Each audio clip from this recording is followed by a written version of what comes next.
Hi, my name is Cody Colleen. I'm a junior that is pursuing a Bachelor of Health Science with the hopes of becoming a nuclear medical science officer for the Weapons of Mass Destruction Civil Support Team. This career requires a multitude of 21st century skills, and I will be discussing some of those with you today. A nuclear medical science officer is a subject matter expert in chemical, biological, radiological, and nuclear related incidents. They are the scientific expert on an event that relates to weapons of mass destruction.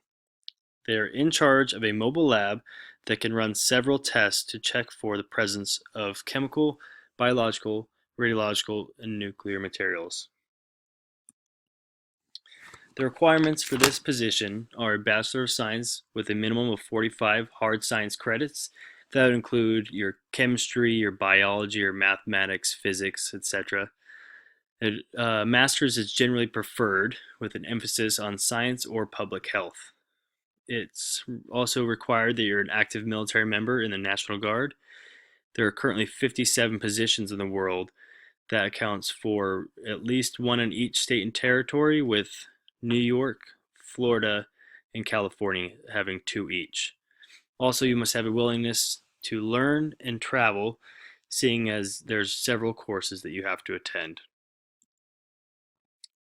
With digital age literacy, you really have to have a strong idea of your scientific literacy. You have to have a knowledge of the science behind the chemical, biological, radiological, and nuclear materials.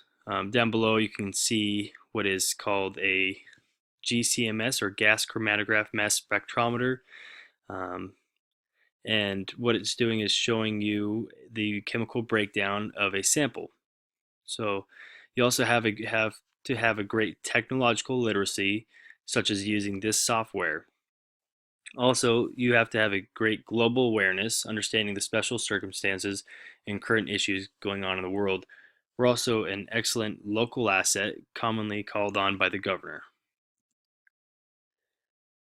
There's inventive thinking with this position. You have to have your self-directional lab. Generally, it'll be yourself, possibly one other person in the lab with a unknown sample, and you have to be able to give an answer as to what that sample is in a certain amount of time.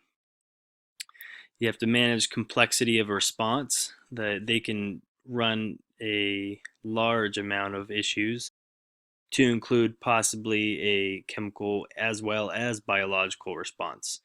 So I've chosen a quick video for you guys to see of a CBurn exercise.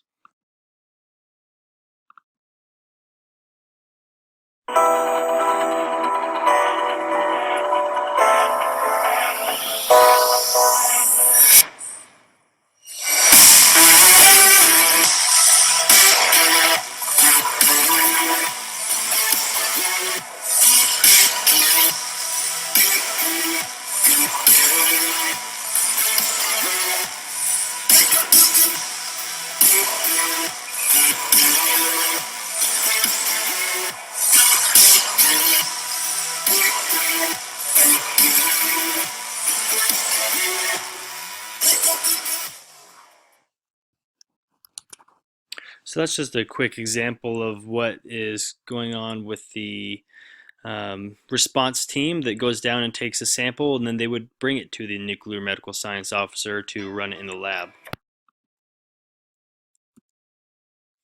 So we also are required to have excellent communication. You will be discussing several issues with the incident commander. The incident commander is the top official in charge of a response. This is a demonstration of the command staff, and this is used not only with military but also with the civilian entities as well. The nuclear medical science officer's responsibility lies in providing scientific knowledge and testing for the incident commander.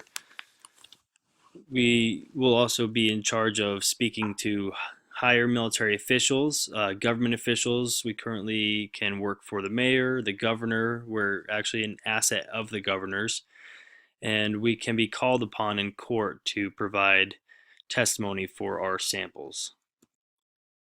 We're also required to have a very high productivity. We could be given several samples, or we could be asked to get results for these samples and use several different types of platforms. As an example, we have the JBAIDS NPR2 that can test biological, or the GCMS or FTIR that can test chemical.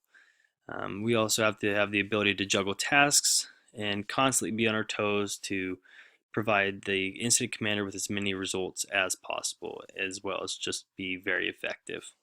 So I hope that you have enjoyed learning a little bit more about the nuclear medical science officer, and I look forward to my opportunity in this career.